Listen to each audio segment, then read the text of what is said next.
आना चाहता हूं, क्योंकि मैंने रिटायरमेंट के बाद भी मैं जनता की सेवा कर रहा हूं और अब अपने पैतृक निवास छोटी कसेर में ही निवास करता हूं। मेरा सिर्फ उद्देश्य यह है कि एक भारतीय जनता पार्टी की जो समूल नीतियां हैं, मैं उन पर काम करके आम जनता को, गरीब पब्लिक को न्याय दिलवा सकूं, क्योंकि मैंने न्यायाधीश के रूप में न्याय स्वयं प्रदान किया है। माननीय उच्च न्यायालय, सर्वोच्च न्यायालय द्वारा प्रतिपादित सिद्धांतों के आधार पर न्याय प्रदान किया है। राजनीति में आने का एक मेरा मूल उद्देश्य यह है कि मैं जो भारतीय जनता पार्टी या सरकार की जो नीतियां हैं उनको स्वयं माध्यम बनकर आम पब्लिक को न्याय दिलवा सकूं। भारतीय जनता पार्टी जब जब चुनाव करीब आते हैं उस दौरान बहुत लंबी कतार लग जाती है टिकट लेने के लिए। जी, आपको उम्मीद है कि आपको टिकट मिल पाएगी? देखिए, ये जहां तक आपका ये प्रश्न है टिकट मिलने का, ये तो नहीं कहा जा सकता।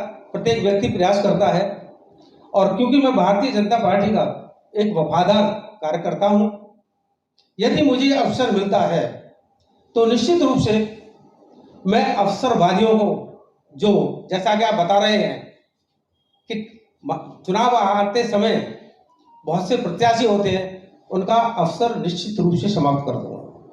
अच्छा, अगर टिकट आपको नहीं मिला तो क्या भारतीय जनता पार्टी के खिलाफ लड़ेंगे? जी नहीं।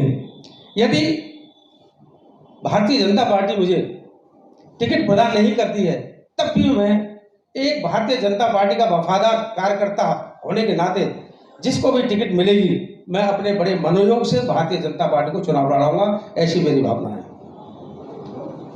अगर भारतीय जनता पार्टी आपको टिकट देती है, किन किन मुद्दों को लेकर आप चुनाव लड़ेंगे? देखिए, अगर भारतीय जनता पार्टी जी मुझे टिकट देती है, यह बुलंदशहर जनपद में कोई आर्थिक संसाधन नहीं है, सीधी रेल सेवा राजधानी दिल्ली, राजधानी लखनऊ के लिए नहीं है।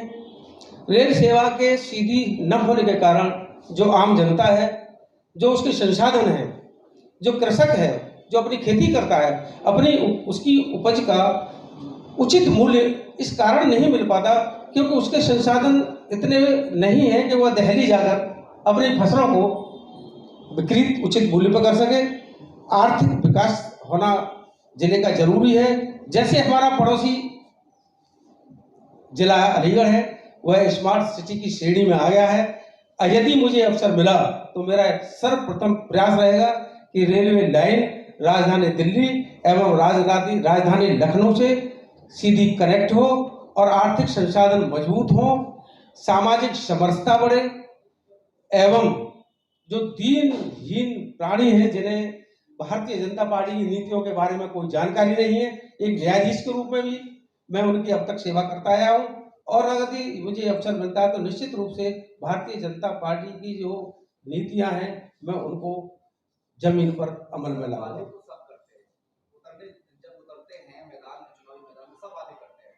आप सांसद भोला जी को ले लीजिए, अपने गांव तक में नहीं जाते, इतना बड़ा विरोध है। देखिए, जहां तक माननीय सांसद भोला जी का प्रश्न है, सर्वप्रथम मैं आज उनका जन्मदिन है, मैं उनको बधाई देना चाहता हूं। जहां तक उनके गांव में जाने न जाने का या विकास का प्रश्न है या उनका व्यक्तिगत मामला है, वह भारतीय जनता पार्टी के चुने हुए सांसद हैं, प्रतिनिधि हैं। मैं वायदा नहीं करता, लेकिन आप लोगों को विश्वास दिलाता हूं कि जो मेरे जानिब से होगा वो निश्चित रूप से जनता के हित में होगा, ऐसा मेरा मानना है। भाजपा की कुछ बच्चे जो पार्टियां हैं उन्होंने इंडिया गठबंधन नाम से बनाया है, उससे भाजपा को क्या प्रभाव पड़ेगा? देखिए महोदय, भारतीय जनता पार्टी बहुत मजबूत पार्टी है। इंडिया और भारत, भारतीय संविधान में दोनों शब्दों का उल्लेख किया गया है। इससे कोई फर्क नहीं पड़ता। विपक्ष के लिए जब कोई मुद्दा नहीं होता तो प्रत्येक चुनावी वर्ष में वो गठबंधन बनाती है, और वह गठबंधन हमेशा की तरह फेल होता रहा है और होगा।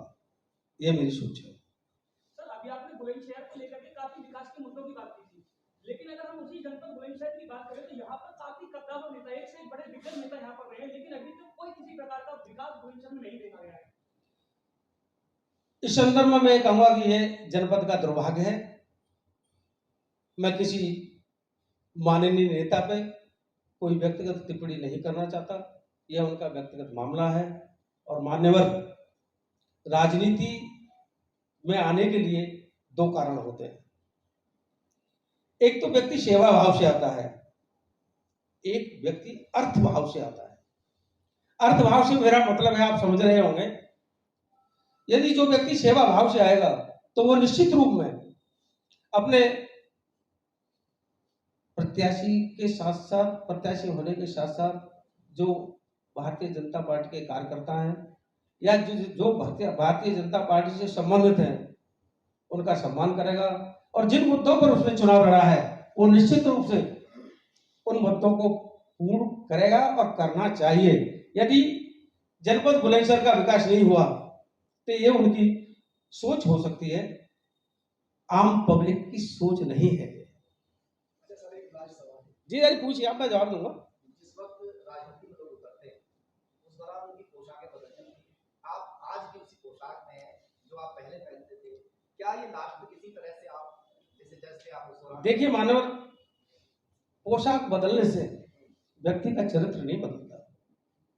कुर्ता पजामा पहनने से अगर नेता बनता है तो मैं भी कुर्ता पजामा पहन सकता हूं, लेकिन ऐसा नहीं है। मेरा ये मानना है कि आदमी का स्वयं का चरित्र सही होना चाहिए, व्यक्तित्व सही होना चाहिए, कृतित्व सही होना चाहिए। और जनता के बीच में यदि मैं जा रहा हूं तो जनता की सेवा करना मेरा परम धर्म है। कपड़े पहनने से यदि कोई नेता बन जाए तो कुर्ता पजामा पहने हुए कितने व्यक्ति चुनावी दौर में घूमते रहते हैं। अगर जनता आपको चुनने के बाद में आप क्या इस तरह से, जब जज थे आप उस दौरान फैसला सुनाते थे और पूरी तरीके से निहारने के बाद में काम करते थे, उसी तरह से जनता के सामने खड़े करेंगे? देखिए, मैंने अभी आपको बताया था कि मैं वादा नहीं कर रहा मैं, लेकिन आपको पूर्ण विश्वास दिलाता हूं, न्यायाधीश के रूप में तो मैंने स्वयं न्याय दिया। और यदि मुझे अवसर मिलता है और भारतीय जनता पार्टी अपनी टिकट पर मुझे प्रत्याशी बनाती है और मैं यदि चुनाव जीतता हूं तो आप ऐसा मानिएगा कि मैं जनता को, बुलंदशहर की जनता को, आम जनता को, गरीब जनता को न्याय दिलाऊंगा। ये मेरा आपसे वायदा है। और आप विश्वास करिएगा कि न्याय दिलाने में एज ए जज भी मैं सक्षम हूं। और जब सांसद की अगर मुझे अवसर मिलता है तो मेरा सेवा भाव का एक प्लेटफॉर्म चेंज हो जाएगा जो और महत्वपूर्ण होगा। आज पर एक विशेष सत्र बुलानी है, तो किस विषय पर चर्चा होगी? देखिए महोदय, 18 तारीख से, जैसा कि मैंने न्यूज चैनल्स पे या अखबारों में पढ़ा है, भारतीय जनता पार्टी के यशस्वी प्रधानमंत्री श्री नरेंद्र मोदी जी विशेष सत्र का आयोजन कर रहे हैं। और जैसा कि प्रिंट मीडिया या अखबारों के माध्यम से मुझे पता पड़ा है कि उसमें one nation one election, UGC code, uniform civil code, महिला आरक्षण विधेयक, ये 3 विधेयक मुख्य रूप से लाने जा रहे हैं। और ये तीनों विधेयक ऐसे हैं, यदि तीनों विधेयक माननीय प्रधानमंत्री पारित कराने में सफल हो जाते हैं तो आप निश्चित मानिएगा, जैसे वन नेशन वन इलेक्शन का अर्थ यह है कि कई लाख करोड़ रुपए जो चुनाव में खर्च होते हैं, कभी विधायक का चुनाव हो रहा है, कभी एमपी का चुनाव हो रहा है, कभी ग्राम प्रधान का चुनाव हो रहा है, इससे आर्थिक बोझ जनता पर जो पड़ता है वो कम होगा। और यह माननीय प्रधानमंत्री की एक विशेष पहल है जो कि बहुत पहले से भी होती चली आई है, बीच में ये बंद हो गई थी। यूनिफॉर्म सिविल कोड के बारे में आप सब लोग जानते हैं, अच्छी तरह से जानते हैं, आप पत्रकार बंधु हैं। यूनिफॉर्म सिविल कोड लागू होने से प्रत्येक उस महिला को जो पीड़ित है, प्रत्येक उस व्यक्ति को जो पीड़ित है, सबको समान अवसर मिलेगा। जहां तक महिला आरक्षण का प्रश्न है, वो भी विधेयक इसी विशेष सत्र में लाए जाने की योजना माननीय प्रधानमंत्री जी की है। महिला आरक्षण अगर विधेयक पास होता है तो जो हमारी मातृशक्ति हैं उनको राजनीति में आने